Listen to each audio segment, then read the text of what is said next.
Assalamualaikum warahmatullahi wabarakatuh. Salam budaya. Kali ini Carah Channel akan menceritakan sejarah perjalanan hidup para wali Allah, cerita sejarah Sunan Giri atau Raden Paku atau Prabu Satmata atau Sultan Abdul Fakih atau Raden Ainul Yakin atau Joko Samudra dalam mensiarkan agama Islam. Nah sahabat budaya, langsung saja kita ikuti kisahnya.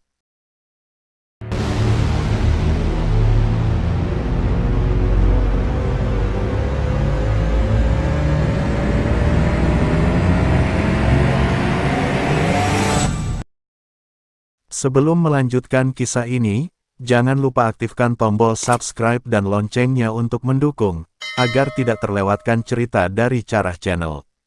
Sunan Giri berkedudukan di Desa Giri, Kebomas, Gresik, Jawa Timur.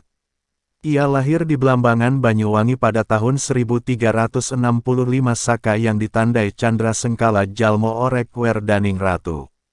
Orang tua dari Sunan Giri adalah Maulana Ishak atau Syaikh Wali Lanang dan Dewi Sekardadu putri Raja Blambangan Menak Sembuyu.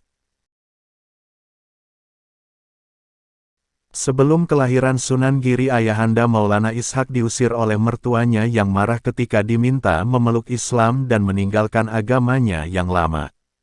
Sepeninggal Maulana Ishak, Blambangan diserang wabah ganas dan kehadiran bayi Sunan Giri dianggap sebagai kutukan bagi kerajaan Blambangan.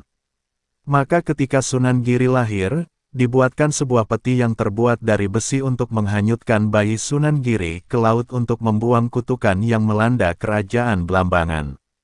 Berita ini terdengar oleh Dewi Sekardadu, ia berlari mengejar bayi Sunan Giri yang baru saja dilahirkan dan dihanyutkan. Siang dan malam ia menyusuri pantai mencari peti tersebut dan tidak memikirkan nasib dirinya. Dewi Sekardadu meninggal dalam pencarian peti bayi Sunan Giri. Peti bayi Sunan Giri terbawa arus air laut menerjang riak gelombang dengan penjagaan dan pertolongan Allah Subhanahu wa Ta'ala. Begitulah sebagian karomah yang diberikan oleh Allah Subhanahu wa Ta'ala kepada para walinya. Sementara itu terdapat kapal dagang warga Gresik yang hendak berdagang ke Bali melintas di dekat peti tersebut. Peti Sunan Giri memancarkan cahaya seperti kapal kecil di tengah laut. Peti ini pun terlihat oleh awak kapal tersebut kemudian menghampiri dan mengambil peti tersebut. Subhanallah, alangkah terkejutnya mereka ketika membuka peti berisi bayi laki-laki yang molek dan bercahaya dengan wajah seindah purnama. Setelah bayi itu diambil, mereka hendak meneruskan pelayaran ke Bali, tetapi usaha mereka tidak berhasil karena kapal berputar-putar tak tentu arah dan tujuannya. Akhirnya kapal pun diputar haluan kembali ke Gresik untuk menyerahkan temuannya ke Nyai Gede Pinati atau Nyai Gede Tunda Pinati atau Nyai Ageng Pinati, seorang saudagar perempuan pemilik kapal dari Gresik. Girang rasa hati Nyai Gede Pinati menerima bayi yang tampan dan molek itu. Karena memang ia seorang janda dan tidak mempunyai anak. Ialah yang mengasuh dan menyusui hingga dewasa. Karena ditemukan di laut maka bayi itu diberi nama Jaka Samudra. Raden Paku mempunyai dua istri, yaitu istri pertama Dewi Murtasia Asyikah binti Ali Rahmatullah Aos Sunan Ampel, berputera 1. Ratu Gede Kukusan, 2. Sunan Dalem, 3. Sunan Tegalwangi, 4. Nyai Ageng Selulur, 5. Sunan Kidul, 6. Ratu Gede Saworasa, 7. Sunan Kulon, 8. Sunan Waruju atau Pangeran Weruju. Istri kedua Dewi Wardah binti Ageng Supo atau Ki Ageng Bungkul atau Sunan Bungkul, berputera Pangeran Pasir Batang atau Raden Supeno. Istri ketiga Nyai Ageng Usami berputra Puteri Sedo. Nasab Sunan Giri yang terdiri dari 1. Nabi Muhammad Rasulullah Shallallahu Alaihi Wasallam, 2. Sayyidah Fatimah Az-Zahra Ali bin Abi Thalib, 3. Al-Imam Al-Husain, 4. Al-Imam Ali Zainal Abidin, 5. Al-Imam Muhammad Al-Bakir, 6. Al-Imam Jafar Shadiq, 7. Al-Imam Ali Al-Uraidi, 8. Al-Imam Muhammad An-Nakib, 9. Al-Imam Isa Ar-Rumi. 10. Al-Imam Ahmad Al-Muhajir. 11. As-Sayyid Ubaidillah. 12. As-Sayyid Alwi. 13. As-Sayyid Muhammad. 14. As-Sayyid Alwi. 15. As-Sayyid Ali Khali Kasam. 16. As-Sayyid Muhammad Sahib Nirbat. 17. As-Sayyid Alwi Amil Faqih. 18. As-Sayyid Abdul Malik Asmat Khan. 19. As-Sayyid Abdullah. 20. As-Sayyid Ahmad Jalaluddin. 21. As-Sayyid Husain Jamaluddin. 22. As-Sayyid Ibrahim Zainuddin As-Samarkandi. 23. As-Sayyid Maulana Ishaq. 24. Ainul Yakin atau Sunan Giri. Setelah berumur 11 tahun Joko Samudra dibawa berguru mengaji kepada Sunan Ampel Gading. Diantarkan sendiri oleh Nyai Gede Pinati ke Ampel Gading serta dihaturkan kepada Sunan Ngampel. Oleh Sunan Ampel anak tadi dipegang dan diusap-usap kepalanya, Nyai Ageng menjadi senang hatinya. Kanjeng Sunan Ampel lalu menanyakan kepada Nyai Ageng Pinati apakah anak tersebut anaknya sendiri atau anak dari mengambil. Nyai Gede menyatakan sebenarnya bahwa anak tersebut diperoleh oleh pegawainya yang sedang berlayar ke Bali. Kanjeng Sunan berkata lagi kepada Nyai Gede, bahwa putranya diberi nama Raden Paku. Lalu Nyai menanyakan apa maksud beliau sambil berbakti mengapa namanya diubah. Nyai belum jelas maksudnya. Kanjeng Sunan menjelaskan agar putranya nanti bisa menjadi pepaku dunia, dipatuhi orang seluruh Jawa. Nyai Gede menyembah dan berkata mudah-mudahan dikabulkan apa yang menjadi petunjuk Sunan. Raden Paku oleh Sunan Ampel diajari ilmu tentang Al-Quran, Sa'atin, Usuluddin, Fikih, Nahwil, dan semuanya sampai tamat. Kanjeng Sunan Ampel sangat senang, jadi benar firasatnya kalau Raden Paku masih keturunan Rasulullah dan turunan Nabi Ismail. Diceritakan pada suatu tengah malam Jumat, Raden Paku tidur di dalam masjid keluar cahaya seperti api yang menyala. Kanjeng Sunan terperanjat lalu keluar dan melihat ke dalam masjid dan tampak terang. Lalu diberi tanda dengan mengikat kain sarung yang dipakai oleh anaknya. Paginya diperiksa ternyata benar yang terikat kain sarungnya adalah Raden Paku. Raden Paku minta izin kepada gurunya Sunan Ampel untuk izin mencari ridho tempat terbaik untuknya, dan oleh Sunan Ampel disarankan untuk melaksanakan ibadah haji di Makkah. Sebelum ke Makkah oleh Sunan Ampel disarankan untuk singgah dahulu di Malaka untuk menemui Syekh Awalul Islam atau Maulana Ishaq yang tak lain adalah ayah Raden Paku. Dalam perjalanannya Raden Paku ditemani oleh putra Sunan Ampel yaitu Raden Mahdum Ibrahim atau Sunan Bonang, dan akhirnya bertemu dengan Syekh Awalul Islam. Alangkah bahagianya ketika ayah dan anak itu bertemu setelah sekian lama. Akhirnya kedua pemuda itu diminta untuk menetap dan diajari oleh Maulana Ishaq pelajaran tentang rahasia-rahasia Islam termasuk ilmu tasawuf dan tauhid kepada mereka. Setelah memperdalam ilmu pada Maulana Ishaq dan akhirnya dianjurkan oleh Maulana Ishaq keduanya agar tidak melanjutkan perjalanannya ke Tanah Suci Makkah dan kembali ke Tanah Jawa. Kemudian mereka berdua kembali ke Tanah Jawa, dengan berbekal ilmu pengetahuan yang melimpah-limpah dari Maulana Ishaq, dan segenggam tanah yang diwasiatkan kepada Raden Paku agar mendirikan pesantren di lokasi yang mempunyai tekstur tanah yang sama dengan dia bawa. Konon ketika kembali melakukan perjalanan ke Jawa mereka tidak berlayar menumpang perahu tetapi berjalan kaki di atas permukaan laut. Raden Mahdum Ibrahim akhirnya berhenti di daerah Tuban dan Raden Paku pulang ke Gresik. Guru-guru Sunan Giri adalah Sunan Ampel dan Maulana Ishaq. Selain melalui jalur pendidikan, Sunan Giri juga berdakwah lewat karya-karya seni yang ia ciptakan, seperti tembang atau lagu dan permainan anak-anak. Permainan anak-anak yang dibuat oleh Sunan Giri, antaranya adalah jelungan, jamuran, gendi gerit, dan lainnya. Sedangkan tembang anak-anak yang beliau ciptakan sebut saja Padang Bulan, Lir Ilir, Dolanan Bocah, Jor, Gula Ganti, dan Cublas-Cublas Suweng. Raden Paku juga menciptakan permainan anak yang banyak dikenal oleh masyarakat Jawa Timur yang bernama jelungan. Dalam permainan tersebut dimaksud untuk mengajarkan seseorang dalam menyelamatkan hidup. Caranya adalah dengan berpegang teguh dengan ajaran agama Islam.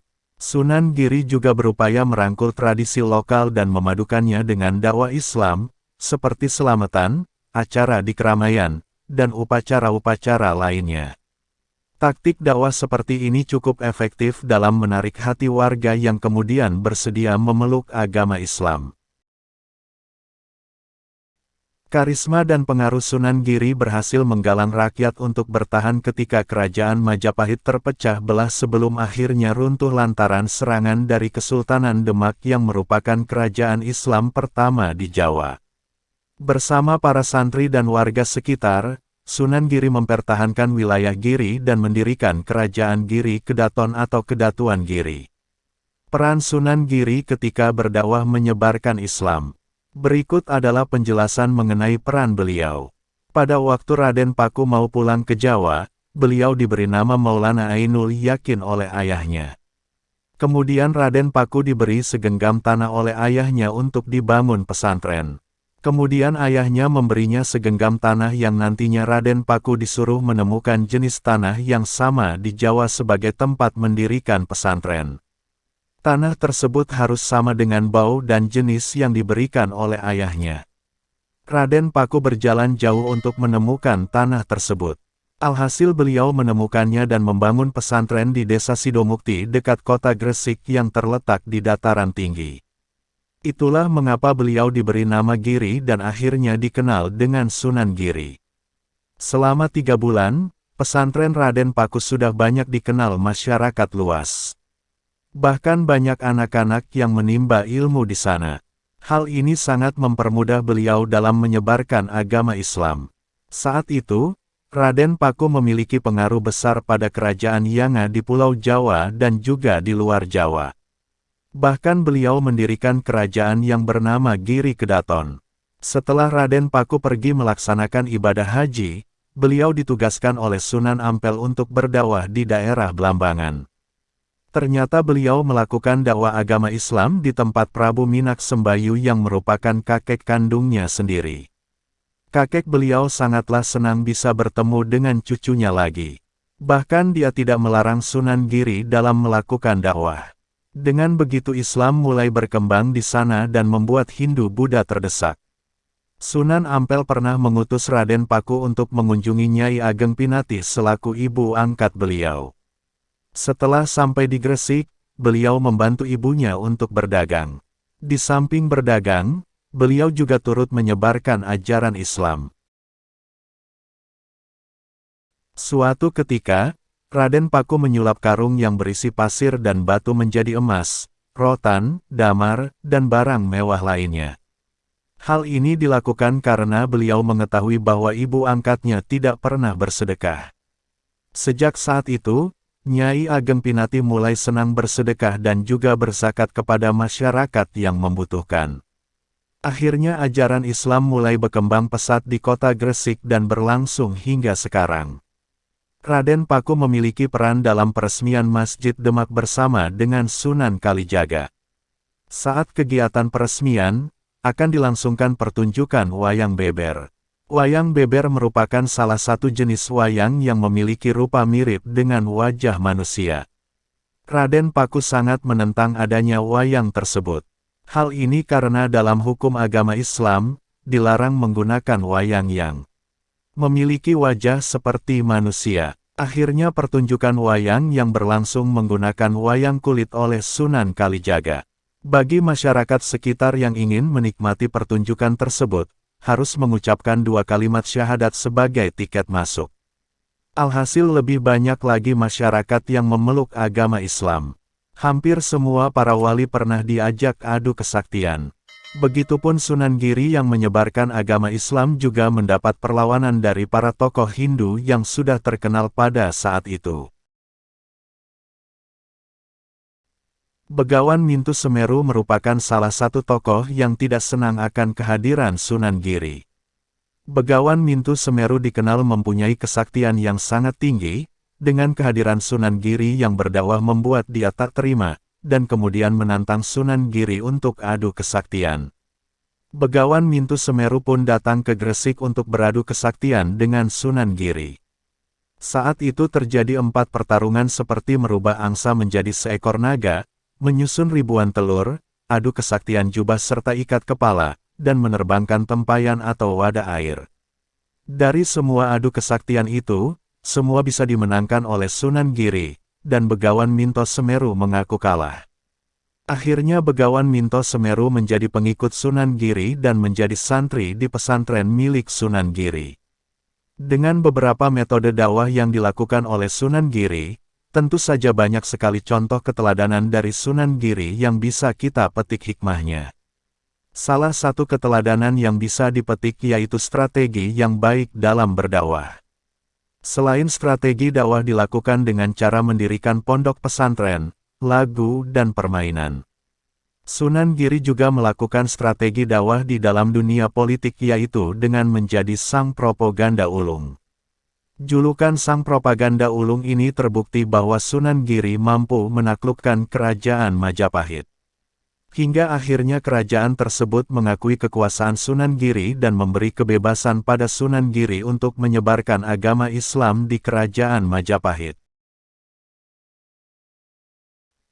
Sunan Giri wafat pada malam Jumat, 24 Rabiul Awal tahun 913 Hijriah atau 1428 Saka atau 1506 Masehi dalam usia 63 tahun. Wafatnya yang ditandai Candra Sengkala, Sayu Sirno Sucining Sukmo, beliau dimakamkan di sebelah utara Padepokan Giri Kedaton. Makam Sunan Giri terletak di Desa Giri, Kecamatan Kebomas, Kabupaten Gresik. Komplek makamnya terletak di tengah puncak Bukit Giri. Demikian sekilas cerita sejarah Sunan Giri atau Raden Paku atau Prabu Satmata atau Sultan Abdul Fakih atau Raden Ainul Yakin atau Joko Samudra dalam mensiarkan agama Islam. Wassalamualaikum warahmatullahi wabarakatuh.